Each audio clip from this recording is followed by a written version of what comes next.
10,000 followers? Easy. Not really. Here's how I did it. I'll never forget the moment, because who forgets their first viral moment, right?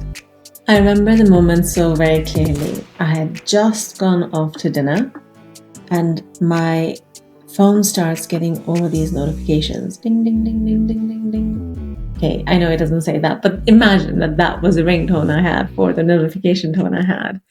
And my husband's like, what's going on? I'm like, I don't know. I'm getting lots of followers. It's kind of unusual.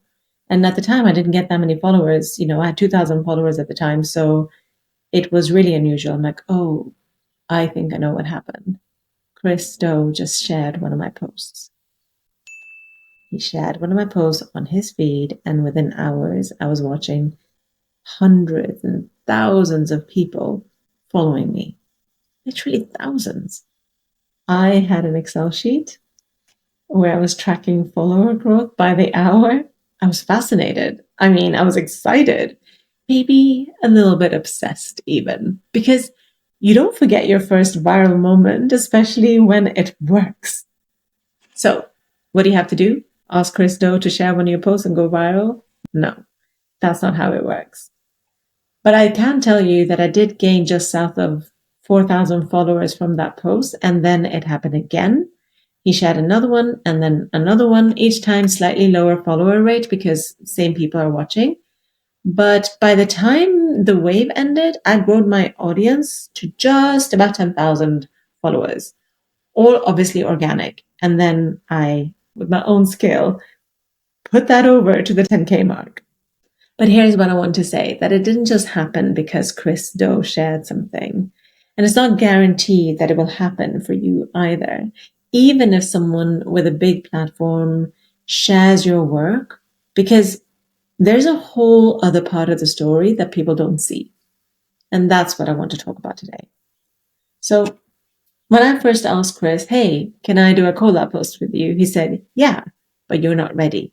And let's be honest, you're like, what do you mean I'm not ready? I know what I'm doing.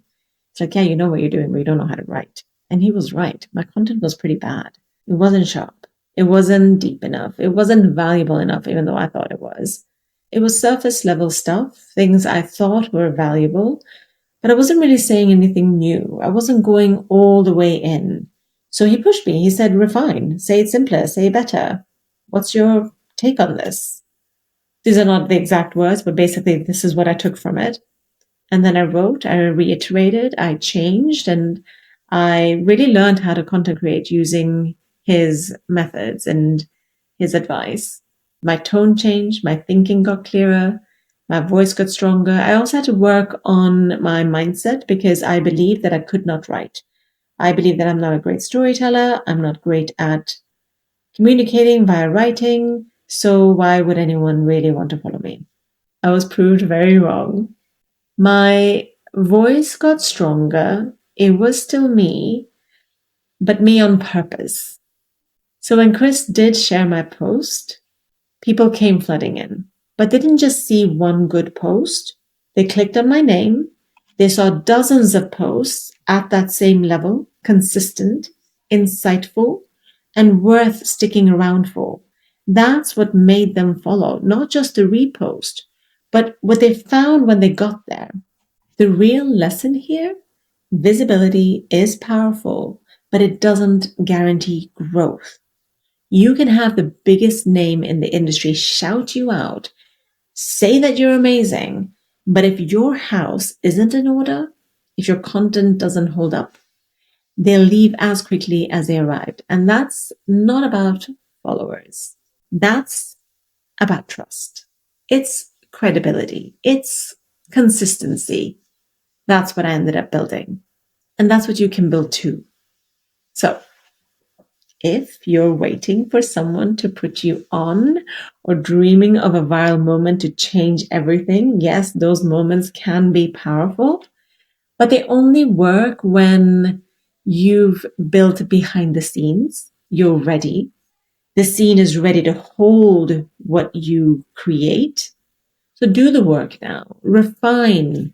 Speak like the right person is already listening, because when your moment actually does arrive, and it will, you'll be ready to keep the door open.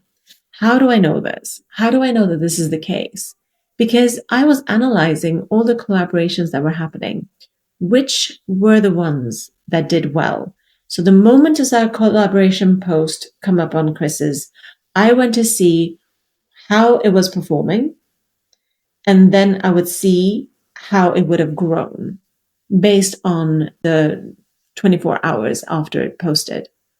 And you could see that those who hadn't nurtured their own content and shown the consistency, they wouldn't garner the following that others who were consistent were getting. So I ask you, what is holding you back from creating? What is holding you back from showing your voice? What is holding you back from iterating, reiterating so that people can know who you are? And I will also leave you with this. Viral moments are not the reason people make money. No, it is the content that backs them up. It is how they create, how they write, how they position themselves and their full brand, as you all know. That is what creates the viral moments to become successful. Basically, your viral moment means nothing if you can't back it up. So instead of waiting for a viral moment, just grow steady as you are and have faith that the lurkers and the people that are watching and actually engaging with you, they will show up for you because you show up for them. And if you show up for them and care, why wouldn't they?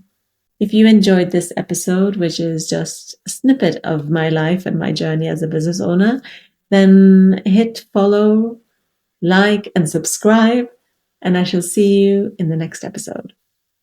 That's it for today's episode of The Creative Flight. If you enjoyed this conversation, make sure to subscribe so you never miss an episode. And if you're listening on Spotify or Apple Podcasts, I invite you to leave a review. It really helps more creators find the show.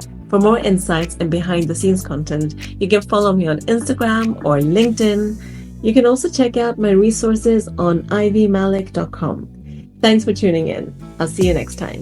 Until then, keep creating, keep pushing those boundaries, and keep taking flight.